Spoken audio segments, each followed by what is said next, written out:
Welcome to The Light Ahead, a fiction podcast that investigates the question, what would 2030 look like if the U.S. had an economy that truly worked and cared for everyone? Keep on pushing for a better future. Pushing for a better future. The U.S. has an imagination gap when it comes to the economy. We generally think that we have to choose one ism or another, like capitalism or socialism. But the reality is, our options are as diverse as those who can dream them, because we continually create the economy every single day with our actions and choices. This podcast is designed to help us all practice expanding our economic imaginations, to take us out of the what is and help us dream what could be. A production of Avalon Story and Beloved Economies, each episode was co-created by a Hollywood screenwriter and a changemaker at the cutting edge of transforming our economy. For this project, we didn't ask them to tackle the question of how, but rather to dream, using the magic of storytelling to help us all imagine possible futures. Keep on pushing for a better future. Pushing for a better future. I'm Makia, your guide as we venture into future timelines filled with possibility. In this episode, we are welcomed into a joyous occasion, the birth of a new child. The soon-to-be mother, Kayla, is tended to by a loving community that allows her the space to choose the right birthing experience for herself and her family. Space her own mother was tragically not afforded. Throughout our time-traveling journey, we'll pull back the curtain to hear from the two collaborators responsible for this visionary tale. Writer Jacqueline Revere and Angela Aguilar, activist and Movement Generation co-director and collective member. For now, make sure your preconceptions are powered down and your mind is unlocked in the expansive position. This is Kayla's Village.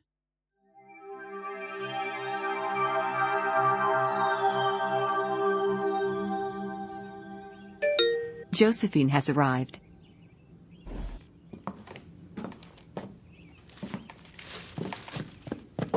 Hey, Mama Joe, let me help you out. What is all this stuff? We're bringing a baby into the world, and they come when they're ready. So I brought everything we need, even this bouncy ball. It's supposed to be good for her pelvic floor, or you can use it for sit-ups or something. Oh, honey, I'm so rude. How are you doing? Ready to step into the world of fatherhood? Yeah, I think so. You know, we've done the birthing classes and everything, but I feel like that can only prepare you but so much, right? You have no idea. But you're not alone. Lactation consultants, OBGYNs, midwives, honey, you'll be steeped in community, helping you turn the page of this new chapter. Thank God. The night I brought Kayla home, I had no idea what I was doing. It was a mix of joy and fear, just me and the baby. I had to figure it all out on my own. So much has changed since then. Yeah, it's crazy. Even when I'm at work, there's been someone here with her. I mean, I don't know how the women of Oakland do it or why, but I owe them my gratitude for sure. Honey, we do it because we love it. Now, I stopped by Miss Lewis's garden. She gave me a bushel of collards for soup, and Miss Johnson gave me her special post-pregnancy ointment for down there. Okay, I don't know what that means, but I'm gonna take your word for it. Oh, and here's a few African baby wraps. There's more. Honey, you'll be carrying all this and a baby soon enough. Mama? Yes, baby. I'm so excited I could scream.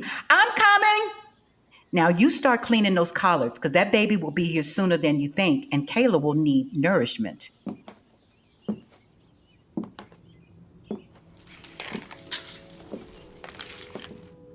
My little baby is having a baby.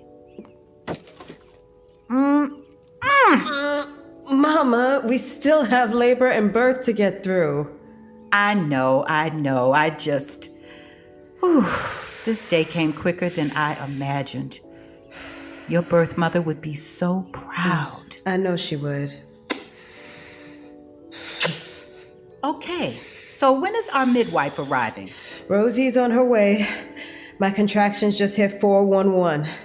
411? 411 means we're almost there. Yeah, we're getting close. Are you nervous? You always over-prepare when you're nervous. I've been fighting for people to have safe births since you were born. 27 years of research and organizing. And now my baby gets to reap the benefits of all that hard work. I'll over-prepare if it means you get to bring a new life into this world just the way you desire. Speaking of preparation, I brought you a birthing stool in case the bath isn't your thing. And then I stopped by Mrs. George's house and she gave me her birthing stool. Word is, Congresswoman Maxine Waters entered the world on this exact one. Now you just think of the good juju it carries. Congresswoman Juju. Oh, and I also learned from Mrs. Olu that some Nigerian women bury their placenta to ensure future fertility, so I brought my garden shovel just in case. I don't think I can blow this ball up. Okay. One's coming. Okay, no worries. Let's breathe through it. In, 2, 3, 4, and out, 2, 3, 4. Good, just like that. In, 2, 3, 4, and out, 2, 3, 4. Whew. They keep getting stronger and stronger. If the next one is that bad, I might just say, forget it, and go to the hospital. Well, we could do that. Doctors and midwives work hand in hand now. Over the past 10 years, we've worked hard to foster a relationship of mutual respect. So ultimately, the choice is yours. But honey, you'll be fine. Oh, that's Rosie. I think I want to get in the tub. Rosie has arrived. Yeah, I got it. Okay, I'll start the water.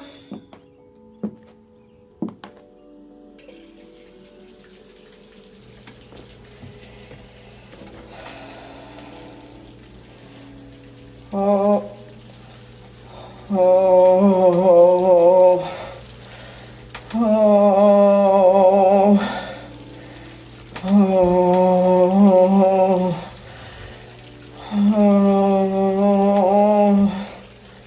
You're doing a very good job. Looks like they're moving down a bit further. How much longer will it take? You've waited 9 months for this. Now just wait a little longer. I brought some soothing lavender popsicles for you. A refreshing treat that keeps you hydrated. Would you like one? Yes, please. Something. I'll be back shortly.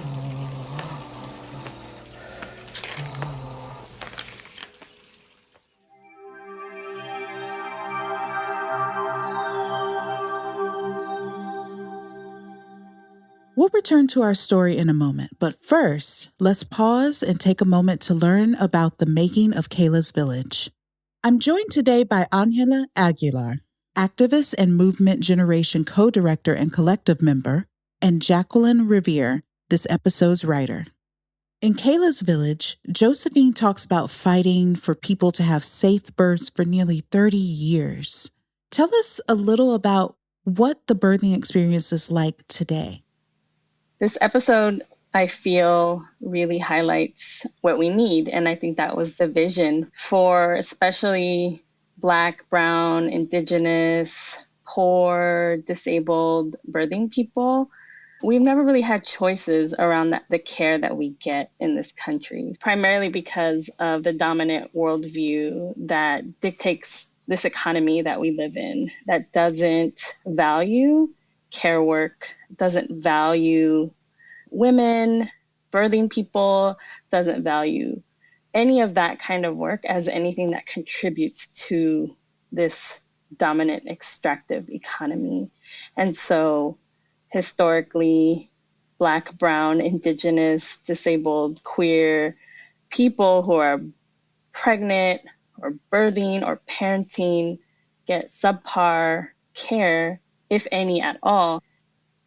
And Jacqueline, what was your journey like crafting this birthing story, knowing the experiences people were having today? My first draft, we all met up, and this is so scary. Like, this is not the positive influence that we're trying to share with people. And so what it really took me doing was like watching videos and talking to Hilla to really understand the core of like the joy that it is to bring a new soul, and how the communities were genuinely so happy to celebrate new life, which is something that I think has been robbed from us in our society now because we're sacked with responsibilities on top of responsibilities. But then on top of that, I think that mothers of newborns especially don't have the support that they should have. And so kind of like taking the time to re-envision what this world could look like if we actually had the support that women should have. And so it was a journey that enlightened me, and it's actually really made me think about ways to explore like what childbirthing could be for myself also.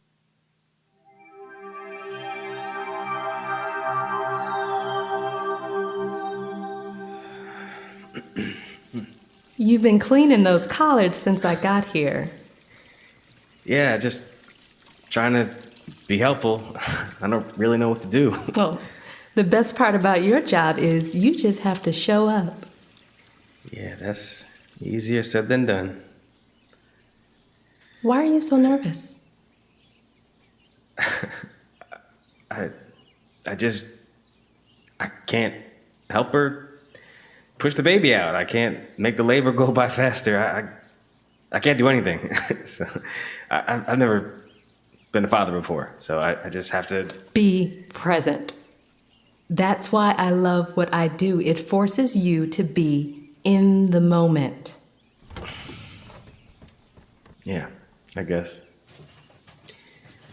I assume you've done this a million times. Mm-hmm.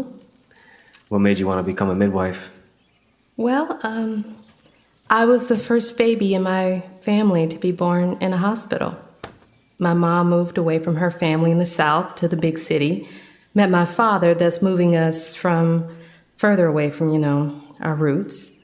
One day I started looking around at my friends and friends of friends who were getting pregnant, and I realized that they were all having major complications. Then it hit me when the statistics came out that Black babies were 3 to 4 times more likely to die from childbirth, and the mothers were dying with them. That's when I decided to research why this was happening. That's how Kayla's mom died, giving birth to her. Yeah. A lot of us weren't surviving birth. Luckily, I found a community of women who taught me that birthing is in our blood, our DNA. I learned about the granny midwives of the South. Birthing was built on the backs of Black women in America. We delivered everyone's babies, even the white women who couldn't afford to go to the fancy hospital. And in the 60s, they realized birthing could become a business. Granny midwives were deemed primitive and unsanitary. Birthing had become a business. And you and I both know you can't put a time on delivery. Babies come when they're ready, and it's our job to sit here and wait for them. But hospitals can't make money if women are in labor all day and night. So they sped up the process. Nearly 30% of all births in the U.S. were cesarean in 2020. That's only 10 years ago. Mm-hmm. Kayla closed her eyes for a bit. Ooh, I am starved. Oh my God, look at this fresh produce. It's beautiful. Yeah, elders from the community have been stopping by all week with bushels of the best from their harvest, so. Oh, I just love the aspect of community care that we've cultivated. It warms my heart and fills my belly.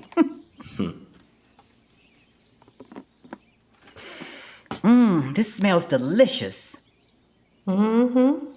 So, Marcus, I met Josephine not long after deciding to become a midwife.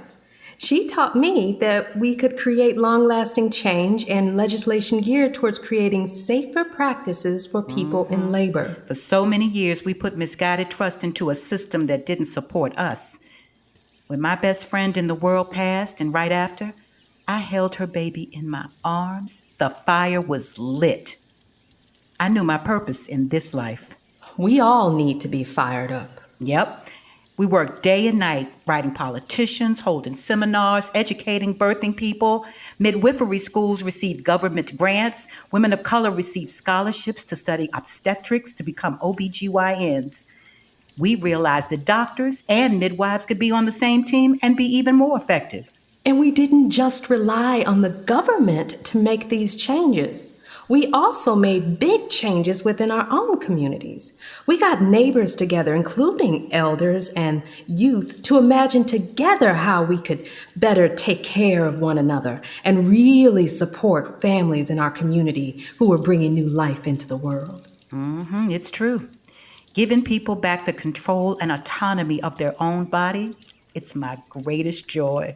Mine also. So, I guess to answer your question, I just love pregnant people and I could be around them all day. Oh, we're being summoned. We're coming, baby.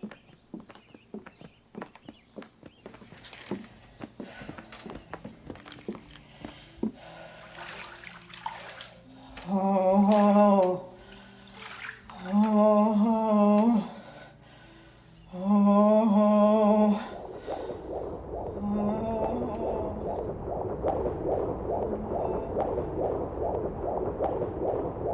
The baby's heartbeat is right where it should be. oh, how much longer? Oh, my back. Marcus, massage her lower back. It'll take off some of the pressure.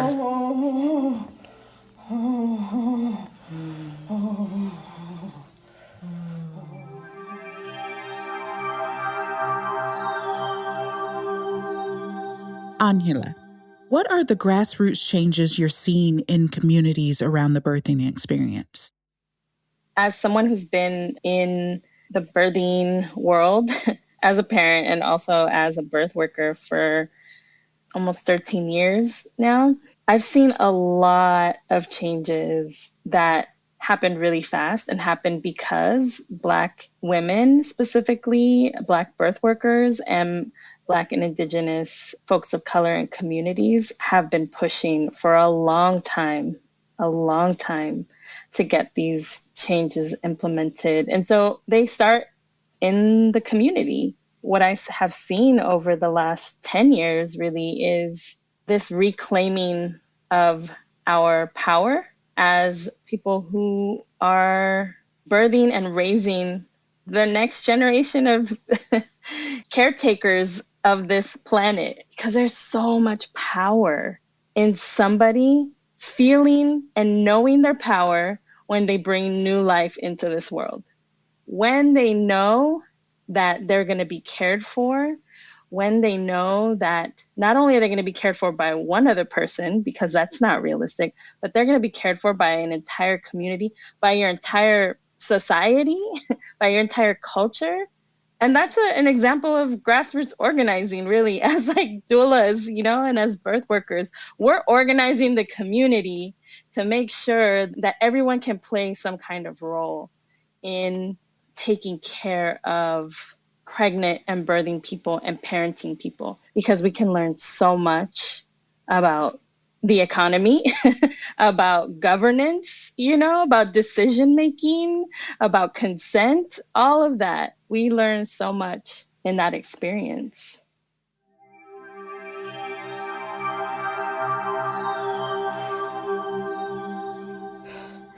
Mom, you okay?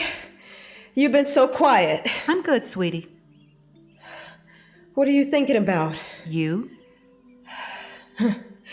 You thinking about birth, Mom, too? Yeah. Me too. I know she's proud that her story did not become yours. We finally picked a name for the baby. Brendan. After birth, Mom. Brendan Joseph Fisher. I love it. I absolutely love it.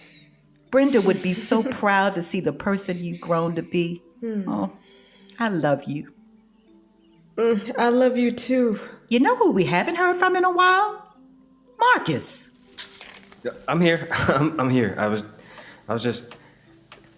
I'm always here.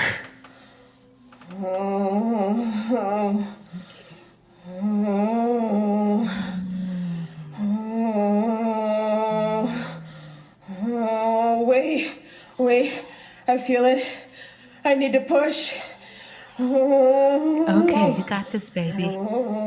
trust yourself, trust your body, and when you're ready, push. Oh, look! Okay, baby.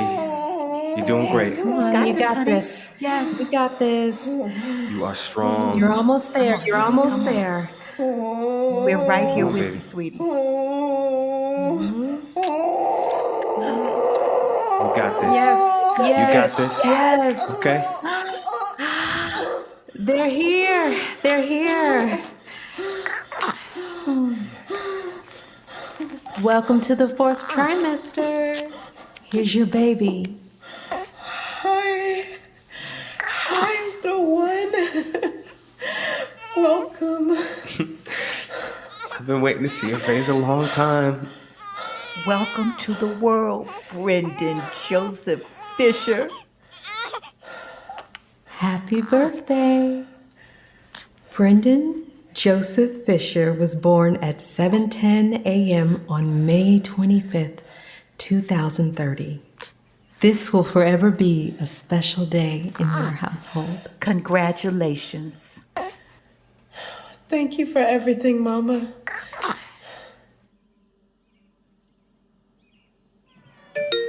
Josephine and Rosie have arrived. Woo! It's a celebration out there. Everybody looks angelic in their white, and you three are glowing. Thanks, Mama. We're excited to join the party. People have been messaging us all day with their excitement to finally meet the baby. Oh, I'd be excited too. Look at how big they've gotten. I just saw you all last week. The lactation nurse has been a lifesaver. They've been here consistently. I feel like a breastfeeding pro right now.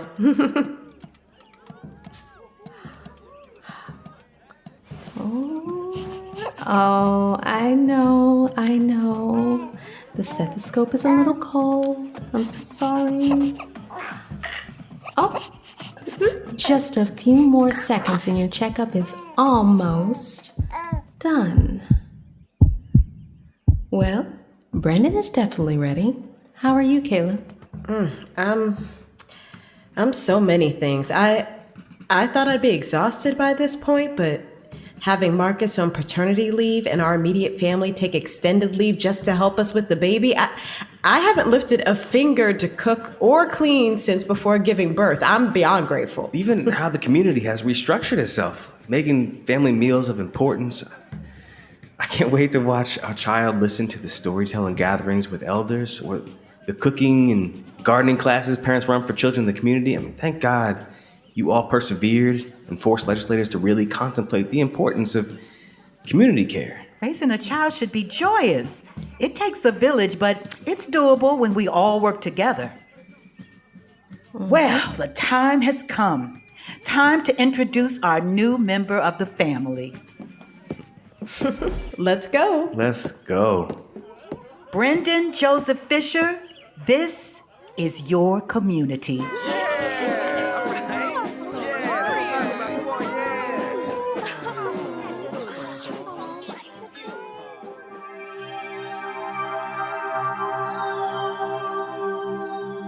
What an empowering and uplifting end to the story.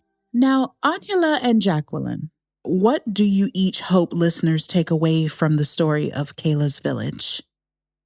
What I want listeners to get from this episode is to get a view into the fact that communities of color, Black, Indigenous, people of color, have centuries-old traditions of care. They were taken from us because of colonization here domestically and abroad, because of slavery, because of being removed from our lands as Indigenous people from all over the world. These care practices of having multi-generational family members supporting, parenting people, that's what we do.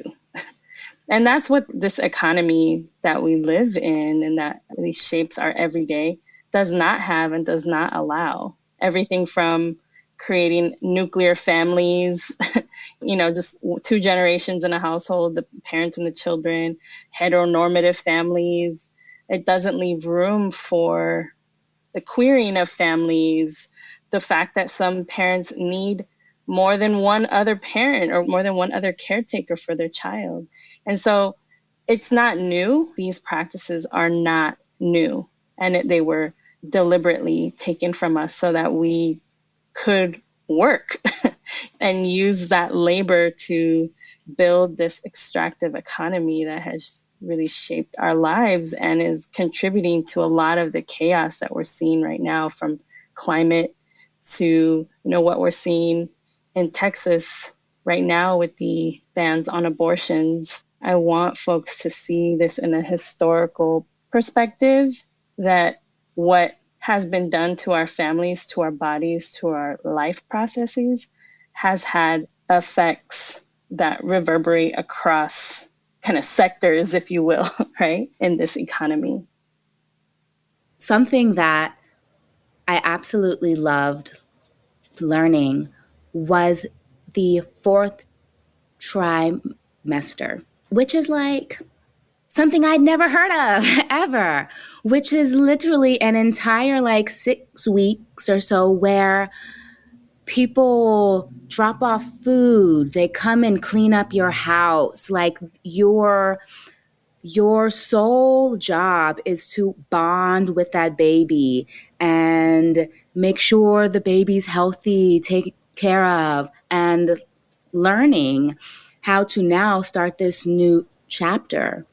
And women, we hardly get 6 weeks to get back to work. And just seeing the importance of also paternal leave and how important that time for the father it is. It all just really changed the way that I see the process of bringing life into this world.